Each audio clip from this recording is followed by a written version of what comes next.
Hello les gars, j'espère que vous allez bien. Aujourd'hui, on se retrouve enfin pour une nouvelle vidéo. C'est parti. Aujourd'hui, j'aimerais bien aborder le sujet de pourquoi j'ai arrêté le M&A. C'est vrai que récemment, j'ai fait pas mal de conférences chez Schema, chez Dauphine, et j'en ai encore à venir. J'ai également intervenu avec le Career Center de l'EDEC. Et c'est vrai que suite à ces échanges-là avec beaucoup d'étudiants, j'ai eu cette fameuse question de pourquoi tu as quitté le M&A après tant de sacrifices. Beaucoup de personnes aussi me demandent mais comment tu pourrais tenir sur le long terme dans ce genre de métier? Pourquoi tu décides de faire autant d'efforts pour le quitter aussi rapidement? Je réponds donc à toutes ces questions dans cette vidéo aujourd'hui. C'est vrai que quand je suis rentrée en école de commerce, mon objectif c'était vraiment de faire du M&A. Quand on rentre en école, souvent on va être très vite un petit peu influencé, notamment lorsqu'on sort de prépa. On a travaillé énormément pendant 2 ans, on avait un petit peu la tête dans le guidon et là du coup on se retrouve en fait en école où on a un petit peu de temps pour réfléchir, pour penser à notre carrière, mais aussi on est un petit peu influencé par ce qu'on va nous dire et sur le chemin que l'on doit prendre, disons, pour notre carrière. Donc c'est vrai que quand moi je suis arrivée à l'EDEC, au début je ne voulais absolument pas faire de finance, c'était pas du tout un secteur de prédilection. Moi j'étais plutôt orientée vers la start-up, étonnamment. Et quand je suis arrivée à l'EDEC, on m'a beaucoup parlé du M&A, du prestige, du salaire et que ça ouvrait énormément d'opportunités. C'est vrai que du coup, lorsque je suis arrivée à l'EDEC, j'ai décidé après de nombreux échanges de m'orienter vers le M&A, tout simplement parce que justement, il y avait énormément de points qui faisaient qu'au final, même si après je voulais pas faire du M&A sur le long terme, je pouvais avoir de nombreuses opportunités qui s'offraient à moi. Notamment, voilà, quand je suis arrivée, on m'a dit le M&A c'est très prestigieux, tu as un bon matelas financier à la sortie de tes études, tu peux avoir de nombreuses opportunités à la sortie et également, bien sûr, tu vas avoir un réel impact, tu vas non seulement toucher la partie stratégique des entreprises, tu vas connaître plein de secteurs, plein de boîtes, tu vas être en contact avec le client, donc c'est un métier intéressant et c'est pour ça que je me suis lancée là-dedans. Donc pendant mes études, j'ai fait énormément de sacrifices, parfois ou de concessions, puisque je me suis vraiment donnée pour obtenir mes springs, mes stages, mes summers. Moi, je me souviens à l'EDEC, forcément, moi au début, donc j'ai commencé première année à Lille, ensuite je suis allée me spécialiser à l'EDEC à Nice. Et lorsque j'étais à Nice en Master 1, je pense que j'ai travaillé énormément, alors pas autant qu'en prépa, mais ce sont des choses que j'ai quand même faites lorsque, je sais pas, moi j'avais des amis qui sortaient ou qui faisaient des activités. Parce que voilà, je m'étais fixé un but, je voulais obtenir tel ou tel stage pour ensuite obtenir mon CDI. Donc à Londres, moi c'était vraiment mon objectif. Et je me suis donnée pour obtenir ces choses-là, ces postes en tout cas. Et justement, au fur et à mesure, j'ai commencé mes stages. Franchement, j'ai bien apprécié. Moi, les horaires, personnellement, c'était pas quelque chose qui me dérangeait ou en tout cas qui me faisait peur parce que j'avais quand même, en prépa en tout cas, acquéri une certaine capacité de travail. Après, je vous mens pas que lorsque je finissais très très tard, c'était dur parce qu'il fallait apprendre à dire non à ses amis, il fallait apprendre à dire non à sa famille parce qu'en fait, j'avais des impératifs et je pouvais pas tout simplement les annuler vis-à-vis du travail et vis-à-vis des stages. Moi franchement j'ai envie d'être hyper transparente avec vous, j'ai vraiment aimé mon expérience en M&A et c'est ce que je raconte aux étudiants. Moi quand je suis rentrée j'avais vraiment une appétence en tout cas et j'aimais vraiment ce job-là, surtout lorsque on est responsabilisé, qu'on s'entend bien avec son équipe et ça c'est un point extrêmement important. Et pour le coup, au tout début, lorsque j'ai commencé, moi je me voyais vraiment faire ma carrière, en tout cas sur le long terme, en finance, donc en M&A, puis en private equity. Et un jour j'ai eu un petit déclic qui a fait que je suis un petit peu retournée à mes sources de quand je suis arrivée en école, où en fait j'avais cette appétence-là pour le monde de la start-up, de l'entrepreneuriat, et où je pouvais peut-être avoir un réel impact, en tout cas pour moi, un impact pour moi et un impact pour les autres, et qui était bien évidemment tangible. Donc à ce moment-là, je suis en stage chez City à Paris en M&A. À ce moment-là, c'était un petit peu la période encore du Covid, télétravail, donc j'étais rentrée chez moi dans le sud. Et c'était vendredi, il était 1h du matin. Et c'est vrai que j'ai eu un petit moment de down parce qu'à ce moment-là, je me suis dit, mais je suis capable de travailler, physiquement, mentalement, je le suis, mais comment je vais faire quand je vais avoir une famille? Est-ce que ce que je fais, est-ce que j'ai un réel impact? Et en fait, je me suis posé la question à ce moment-là, quand j'ai éteint mon ordi, je me suis dit mais qu'est-ce que j'aime dans la vie? Enfin, qu'est-ce qui me passionne, qu'est-ce qui m'anime? Qu'est-ce qui fait que j'ai envie de me réveiller tous les jours, j'ai envie de travailler sur ce projet par exemple ou sur une mission qui m'anime et qui me passionne. Et donc à ce moment-là, j'ai pris un petit cahier que j'avais déjà commencé à remplir quand j'étais petite, j'avais quelques idées, je notais par-ci par-là. Et en fait, j'ai eu un petit peu ce truc de me dire, en plus à l'époque, du coup, mon copain m'a dit mais t'aimes le sport, t'aimes la mode, t'as quand même ce côté éco-responsable qui peut te plaire, donc en vrai, essaie de lancer ta marque de sport. Et moi, je l'ai regardé, je lui ai dit, mais enfin, j'y connais rien, j'y arriverai jamais, c'est pas possible. Puis bon, enfin, ça me paraît trop long, faut que je reste en M&A, etc., etc. Donc bon, c'est quelque chose qui a quand même mûri au fur et à mesure.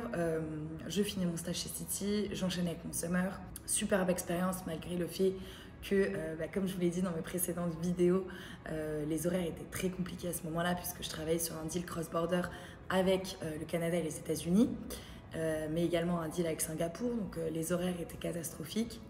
Et à l'issue de mon summer, je commence mon M2 à Nice avec mes potes, donc c'était hyper cool.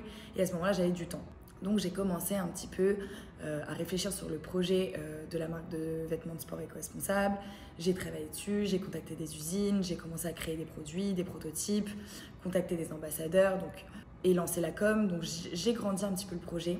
Mais je me suis toujours dit, malgré tout, c'est quand même un projet compliqué. Donc fais quand même ton CDI en M&A. Tu t'es donné pour ça, donc vas-y. Et en plus de ça, quoi qu'il arrive, sur ton CV, ça te fera un beau nom, un beau background, et après, tu pourras voir comment évoluer éventuellement. Mais à ce moment-là, en fait, justement, je m'étais dit que le M&A serait plus un moyen pour moi d'évoluer dans ma carrière, d'acquérir les compétences requises pour ensuite potentiellement lancer un projet et en tout cas rentrer dans cet écosystème-là de l'entrepreneuriat. Même si voilà, j'étais quand même assez mitigée parce que quand on se donne énormément pour quelque chose, moi en l'occurrence je m'étais donnée pour le M&A, tous les jours on se dit mais est-ce que je vais vraiment quitter cette industrie? Enfin, tu t'es donné, puis tu as quand même une certaine sécurité, que ce soit dans le salariat mais également finalement dans le matelas financier que le M&A nous offre, le prestige bien évidemment. Et donc en fait j'ai commencé mon CDI chez Crédit Suisse, franchement j'ai trop kiffé, je me suis fait des bêtes de potes, il y avait des moments très chiants, je vous l'accorde, sur parfois les horaires, le travail le week-end, le fait de dire non à mes potes, ça ok, mais ça on le sait quand on s'engage dans le M&A, et ça a été très formateur pour moi pour le coup. Et aux alentours de novembre-décembre, là je commence un petit peu à me poser la question parce qu'en plus Crédit Suisse à ce moment-là ça allait pas très bien, et je me suis dit franchement, si tu as un projet, si tu y crois, en plus à ce moment-là j'avais commencé à contacter des investisseurs, pourquoi ne pas prendre le risque maintenant plutôt que de le prendre dans 10 ans quand j'aurai une famille, des enfants, et qu'à ce moment-là j'aurai vraiment besoin de l'argent parce que je dois subventionner aux besoins de ma famille. Donc j'ai commencé un petit peu à réfléchir, je me suis dit ouais mais je me vois pas trop quitter mon taf, en tout cas me mettre que sur un projet, enfin en plus marque de sport, avant que ça soit scalable et surtout que ce soit rentable, il faut beaucoup d'années. Donc je réfléchis et là on me parle du travail de sales en tech qui permet d'avoir un bon salaire, d'être flexible, d'apprendre surtout, d'acquérir un peu cette compétence de savoir vendre un produit finalement qui est primordial quand on monte sa boîte. Et à ce moment-là, je décide de passer des entretiens, j'obtiens plusieurs offres et arrive environ fin février dernier où là je me dis ok, là va falloir prendre une décision. J'avais les prototypes finaux de ma marque de sport et là en fait je me suis dit bon, et j'avais une offre donc en sales dans une boîte américaine en tech et là je me suis dit ok, il faut que je prenne une décision. Et je vous mens pas que ça a été une des décisions les plus compliquées que j'ai eu à faire depuis très très très longtemps. Dans le sens où on se retrouve en fait à se dire mais si je quitte ce travail, que mon projet ne marche pas, que je peux plus revenir en arrière, comment je vais faire, je me suis tellement donnée, donc je me suis posé beaucoup de questions à ce moment-là. Et en toute honnêteté, franchement je vais le dire et je vais remercier aussi les gens de Crédit Suisse, enfin mon équipe et surtout mes MD, donc qui étaient mes mentors finalement. Donc c'est pour ça que je dis, en M&A, c'est extrêmement important de tisser de très bons liens avec son équipe. Je vais leur parler, en fait ils m'ont dit, franchement lance-toi dans tes projets, c'est le rêve de tous de pouvoir lancer sa boîte et son projet entrepreneurial. Donc vas-y.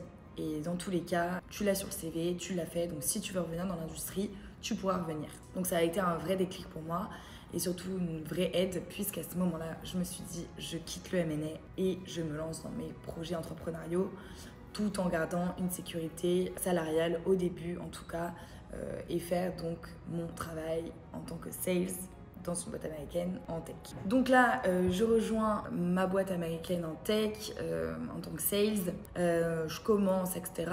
Je me pose beaucoup de la question sur les vêtements de sport. J'ai des rendez-vous avec des investisseurs. Je reçois quelques aides, mais au final, je me dis, c'est un projet qui a besoin d'un engagement à 100%, qui demande beaucoup de temps. Et surtout, j'avais peur en fait de me dire, imagine, je me lance dans le truc et ça ne marche pas. Je me vois pas en fait, j'avais pas forcément la capacité financière à tout laisser tomber pour un projet qui était quand même risqué, notamment aussi du fait de la concurrence. Du coup, je me laisse un petit peu porter, je prends le temps et en fait, j'ai remarqué que le fait d'avoir le temps, j'ai eu énormément d'idées qui ont émergé. Et ça, franchement, c'est quelque chose qui est assez game changer et c'est ce que j'ai essayé d'expliquer aux étudiants, donc et à vous aussi. Le fait d'avoir le temps, quand on est dans un tunnel, qu'on travaille énormément, notre cerveau, il n'a pas forcément ce côté créatif qui va se développer. Et donc forcément, on n'a pas des idées qui subviennent. Moi, j'ai toujours dit que je n'étais pas créative et que je n'avais pas d'idées. Et en fait, à ce moment-là, j'ai vraiment eu du temps pour moi, j'ai vraiment eu le temps de réfléchir. Et c'est à ce moment-là qu'en fait, j'ai eu de nombreuses opportunités qui sont arrivées à moi. Et c'est à ce moment-là aussi que je me suis rendu compte que j'avais fait le bon choix. Donc là, on est à peu près en juillet et j'ai l'opportunité un petit peu de contacter plusieurs personnes sur les réseaux qui étaient en banque avant et qui en fait se sont redirigés vers de l'entrepreneuriat et donc qui ont lancé leur projet. Et donc dont Joe Caritz, que je remercie encore énormément.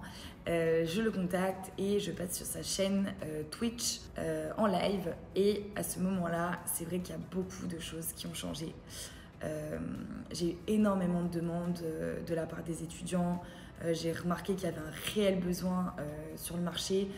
Malgré le fait que je trouve ça aberrant, malgré tout que les étudiants payent une école super chère pour au final ne pas avoir l'accompagnement adéquat pour passer des entretiens en M&A, des process, être au courant des sprints, des summers, et en fait comment y arriver.